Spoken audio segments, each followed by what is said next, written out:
Hola, bienvenidos a una nueva edición de Flip TV, el microinformativo más completo de toda la web. Aquí a mi lado, el señor Roberto Esquenone. Y a mi lado, la señorita Karin Zavala. Todo lo que tiene que ver con cine, series, cómics, animación y muchísimas cosas más lo vas a poder ver acá en Flip TV. Bueno, pero no perdamos el tiempo y vamos a enterarnos de todo lo que pasó en el D23. Sí, que no es ni un nuevo X-Men, ni un androide nuevo de Star Wars. No, D23 es el nombre que Disney le da a este evento en el que presenta todos los nuevos proyectos, películas, series, cómics y también los parques temáticos. Sí, si quieres saber mucho más de lo que viene de Marvel, Star Wars y muchísimas cosas más, mira el informe.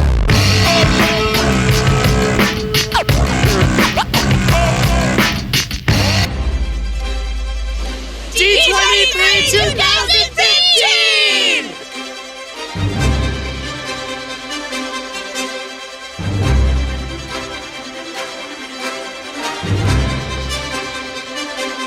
Today we're thrilled to give you an exclusive look at our live-action films. Please welcome Kevin Feige, President of Marvel Studios. The first film in Phase 3 comes out next May, and it's called Captain America: Civil War. Anytime you get to do something where you kind of get to promote not just what you're making, but Disney itself, it's kind of a win-win. I'm a big Disney fan. When you can surround yourself by positive people who appreciate your work, you just want to give more. Oh, keep it on. We're here all day. We're here all day. And the beauty with Marvel is that they continue to impress. They continue to go higher and higher and exceed your expectations. When they call you, you answer. Please welcome Chris Pine. This is nearly 8,000 people. It's a big room. I am shell-shocked. It's a big room. I'm very excited to show the film we have. It's called The Finest Hours. I'm not giving up on him. Not on my watch. I am very pleased to introduce Alice herself, Mia Wasikowska. I'm here to do the first bit of promotion for Alice Through the Looking Glass. Well, I love the character of Alice, so to be able to kind of play her again was really fantastic. It's been 6 years since we shot the first one, so it was nice to kind of reprise. Please welcome Bryce Dallas Howard. I'm here today with Pete's Dragon. It's a very emotional film, and it's a really touching story and quite meaningful, and I think important for kids. I was obsessed with Pete's Dragon as a kid, and it's something that I'm so proud to share with my kids. Please welcome to the stage, Jon Favreau. Jungle Book is a Disney property, but it belongs to the audience now. To show it to this crowd and to have them cheer you on and say, keep going, that's as good as it gets. I'd like to introduce Ben Kingsley, Lupita Nyong'o, and finally, Neil Setti. It was really exciting, and I got goosebumps, just hearing the fervor. It's so overwhelming and I love it so much. It's like really crazy and fun. Oh my God. People say, do you still get nervous? Of course. I nearly fainted back there. There's so many good movies coming out of Disney. I'm glad I'm part of that club. And then I nearly fainted again when 7,000 people got up and went crazy. I've been at it for decades now, but it's days like today that stick out in your memory and that you hold on to and you never forget. The Queen of Katwe, Lupita Nyong'o. This is a story about the commitment to a dream. The one and only, brand new Disney legend, Johnny Depp, Captain Jack Sparrow. Please welcome the director of Star Wars: The Force Awakens, J.J. Abrams. I felt very lucky to be up on stage and in many ways could easily have seen myself in the crowd cheering along with them. Our cast, John, Oscar, Daisy, and Lupita, ladies and gentlemen. I was stunned when I went out there just to see how spread out it was and how many people there were. It was great. Oh, you guys, it's good now, just wait. D23 is a chance for Disney to really connect with fans. It's so nice to be in a room full of people who love what you do. Oh, yeah, there was a surprise guest, Harrison Ford. Ladies and gentlemen, Harrison Ford! It's a great thrill to be here with you, who made this whole thing happen, and I couldn't be happier. We're building a 14-acre Star Wars land. We're not just building one of these. We're building two. Chewie, we're home.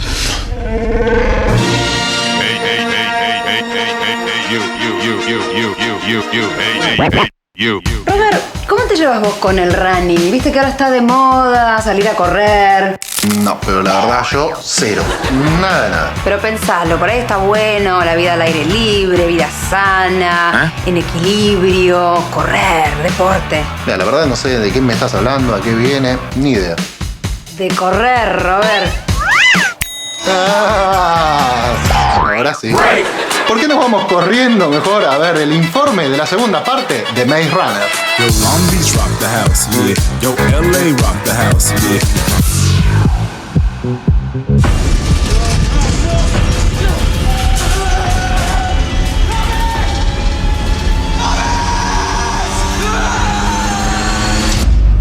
This is it. We're back in our Maze Runner get up. Scorch Trials picks up the second Maze Runner leaves off. We literally get in the helicopter at the end of the Maze Runner. And then boom, Scorch Trials starts. Wake up, we gotta go! We think we're safe. You know, we think we've gotten out and we've been taken in by a rebel group who are trying to protect us from Wicked. It's full of other kids in a similar predicament. We're not the only maze or the only glade. It's a part of the world that we are suddenly experiencing for the first time. It's only to find out that it's a trap and we're not actually safe. Hole is not what it seems. They're gonna have to escape this place and journey out into a really desolate wasteland that's been ravaged by sun flares. And that's where we encounter Brenda walking through the Scorch. Come on, this way! And the Scorch is vast. The Scorch is everywhere, and this Scorch is broken down buildings, blasted by bombs, entering a completely new environment. Thomas, watch out! There's a virus that people contract, and it turns them into cranks. That is actually terrifying. We're immune, or some of us are, to this disease that has basically wiped out humanity. It's much more explosive. That's what's cool about this one. It's gonna be really tough physically. We'll see who survives, essentially. Real true heroes will emerge. We are the salvation.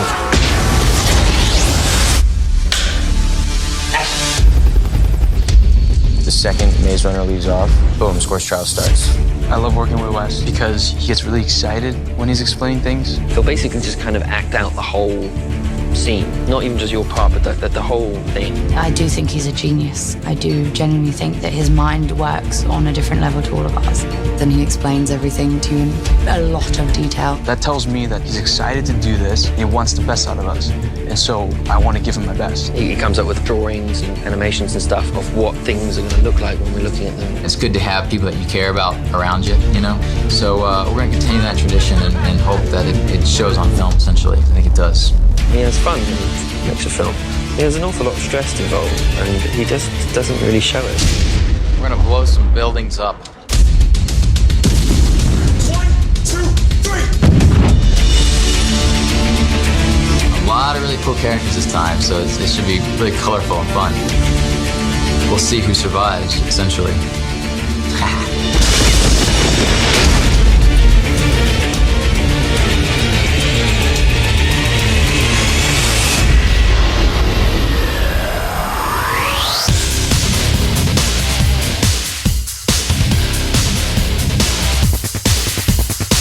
¿Qué haces, Karin, mirando páginas de fútbol femenino? No, pero ¿no sabías que ahora el FIFA 16 trae la opción de jugar el Mundial de Fútbol Femenino? Estoy chocha. Sí, es verdad. El otro día estuve cubriendo la EA Showcase donde se presentaron todos los juegos nuevos de Electronic Arts. ¿Y cómo no te acordabas de esto? Lo que pasa es que estaba muy compenetrado jugando al Star Wars Battlefront. La verdad, espectacular. ¿Sí? ¿Está bueno? Bueno, es un golazo de mitad de cancha. Hola, estamos en una nueva cobertura de Flip TV desde la Luna Endor. No, desde el EA Showcase. ¿Qué es el EA Showcase? Bueno, acá te van a presentar todos los últimos lanzamientos de Electronic Arts. El FIFA 16, el Star Wars Battlefront, Mirror's Edge y muchos juegos más. Quédate con nosotros que te vamos a contar todas las novedades.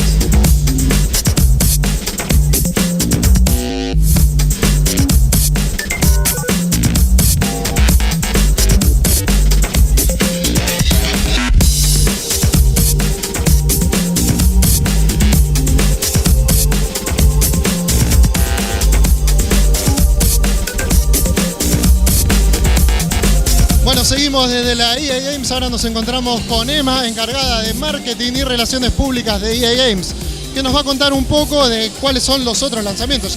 No, bueno, tenemos muchas cosas por presentar esta noche. Trajimos FIFA 16, por supuesto, pero también vamos a lanzar Need for Speed en noviembre. Star Wars Battlefront, Plants vs. Zombies Garden Warfare 2, Mirror's Edge Catalyst y Unravel. Así que es un line-up muy completo y muchos juegos para muchos públicos muy distintos. Sí, una gran apuesta es volver a Star Wars Battlefront, digamos, una vedette en la presentación de este año. Sí, Star Wars Battlefront es un juego realmente ambicioso que tiene mucho contenido, muchos modos de juego distintos, que le habla a una base de fans muy amplia, ¿no? No solamente el fanático de disparo en primera persona, sino pues cualquier fanático de Star Wars realmente podría divertirse jugando Battlefront. Yo que soy fan estoy esperándolo desesperadamente, tanto de Star Wars como de Battlefront.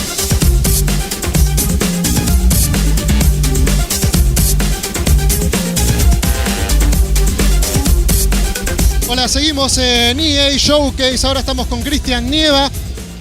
¿Qué puesto tenés en EA? Soy gerente digital de FIFA Ultimate Team. Hola, saludos. Bueno, estamos con uno de los responsables del FIFA 16 y le vamos a preguntar qué novedades trae este año, con qué nos va a sorprender FIFA 16. Bueno, tenemos varios cambios importantes en todas las partes de la cancha, empezando por la defensa con la agilidad defensiva que permite a los defensores defender de una manera mucho más ágil. La inteligencia artificial en la media también se mejoró mucho con la inteligencia de intercepción que te permitirá recuperar el balón de manera mucho más ágil para poder hacer un contraataque. Y bueno, en la delantera los regates sin balón que logramos gracias a Leo Messi con la captura de movimiento. Eso y los modos de juego. Para mí, mi parte más importante de FIFA 16 es la posibilidad de jugar con las selecciones femeniles. Ahora ellas están en el juego también. Y bueno, los modos de juego de FIFA Ultimate Team, como el FOD Draft, que puedes armar todo tu equipo de ensueño. Y eso y muchas cosas más que incluye FIFA.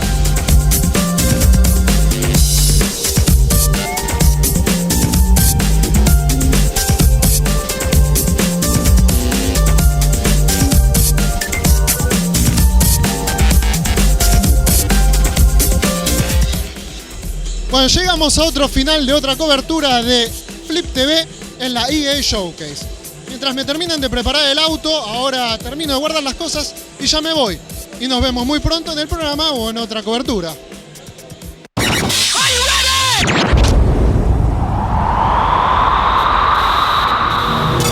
Robert, ¿sabes qué estaba pensando el otro día? La verdad que no, ni idea, pero soy todo oídos. Mira, que si vamos a hacer un ranking de películas zombies, por ejemplo, no nos podemos olvidar de las series de zombies. No, y menos en este momento en que tenemos un montón. Por ejemplo, In the Flesh, Resurrection. Dead Set. Total. Claro. Y una de las más importantes, Fear the Walking Dead, este spin-off de la serie original, también creado por Robert Kirkman. No, espectacular. La verdad, muy buena idea, Karin. Pero ojo, tené cuidado. ¿Por qué? Pueden comer el cerebro. Vamos al informe, mándalo.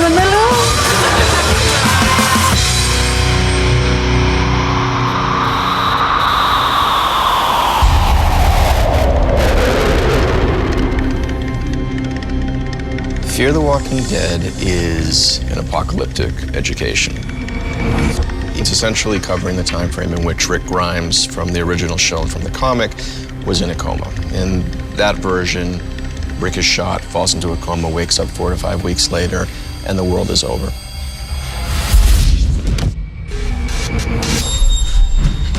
What it gives us the opportunity to do is to show the audience what happened in that window of time. We find our characters in Los Angeles living ordinary lives. And we get to see the decisions that people make in an urban setting, which is very, very different than The Walking Dead in the forests of Georgia. The biggest city in America, Los Angeles, 14 million people, focusing on lives that we don't normally see. Middle-class family, working middle class, who don't live in the glitzy part of Los Angeles, but in East LA, with all the cracks in the asphalt and the broken glass and the graffiti and the trash.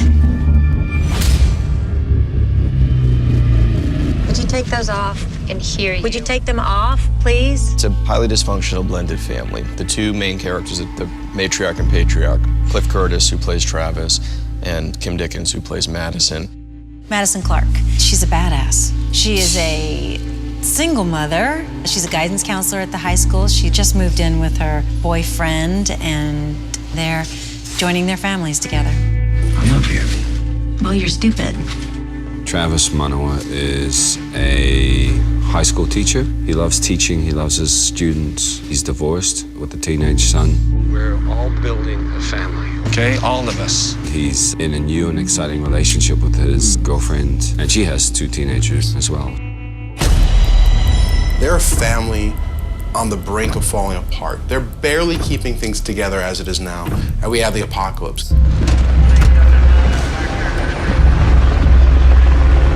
Do you see anything? With Fear the Walking Dead, we're getting a chance to experience how society unravels. They don't know if it's a virus or a microbe. They don't know, but it's spreading. You need to... people are killing. In many cases, the infrastructure becomes a trap in and of itself. Let's get out of here. How the things that we thought we could rely upon, the police, other people even, maybe they aren't who we thought they were. For the audience, especially those that are Walking Dead fans already, hopefully they're going to enjoy the fact that they know more than our people. Oh my God. Stay here, Nick. Don't move. For our characters, they haven't gone through Zombie 101. What was that sound?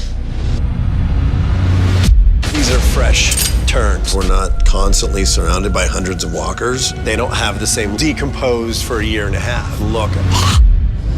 What's interesting to me, and I think interesting for our group, is processing this level of paranoia, this level of tension, this anxiety. What happens if things that we take for granted aren't there? What happens if the people that we know are no longer the people that we know? Questions of, is this a sickness? Can these people be cured? First, there's disbelief. It's not real. I mean, it can't be real. Until they encounter this unexplained phenomenon. And then their life changes forever. What the hell is happening? I have no idea.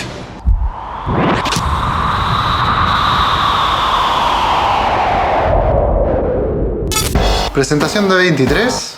Hecho. Maze Runner 2. Lista. EA Showcase. Ok, también. Ok, listo. Entonces estamos, ¿eh? Ya por No, hoy. pero... Ah, ¿ya estamos para despedirnos? Bueno, entonces para, que quiero hacer una prueba. Porque estoy aprendiendo a adivinar el futuro. ¿Puedo? Dale, Cari. Dale, pará, escuchá. Mirá. Te voy a decir lo que vamos a tener en el próximo programa. Vamos a hablar de Eliminar Amigo, la película de terror que está haciendo furor en las redes sociales. ¿Sí? Sí, pará, que me está viniendo una información. Vamos a dar un paseo por la segunda parte de Hotel Transilvania. Para Karin, que ya me estás asustando. Sí, con esta te voy a matar de un susto, porque vos, Roberto Esquenone, vas a entrevistar a un actor argentino muy importante, Miguel Ángel Solá. Basta, Karin, basta. Pará, tengo un spoiler. No, spoiler no, spoiler no. Sí, vamos a hacer un resumen de todos los estrenos que faltan de acá hasta fin de año. ¿Sí? Pará, no, basta. Mejor vamos a agradecer. Sí, Por favor. Uy, quedé como subida. Vamos a agradecer a la gente de Vitalogy que nos da estas remeras hermosas. Pueden entrar a www.vitalogy.com.ar. Y también vamos a agradecer a la gente de Picadeli que nos alimenta cada vez que grabamos en picadeli.com. Y a la gente de CW Toys que nos presta este lugar hermoso acá en Sarmiento 1570. Así que nos vemos la semana que viene con un nuevo Flip TV. El microinformativo más completo de toda la web. ¡Hasta la próxima! ¡Chao!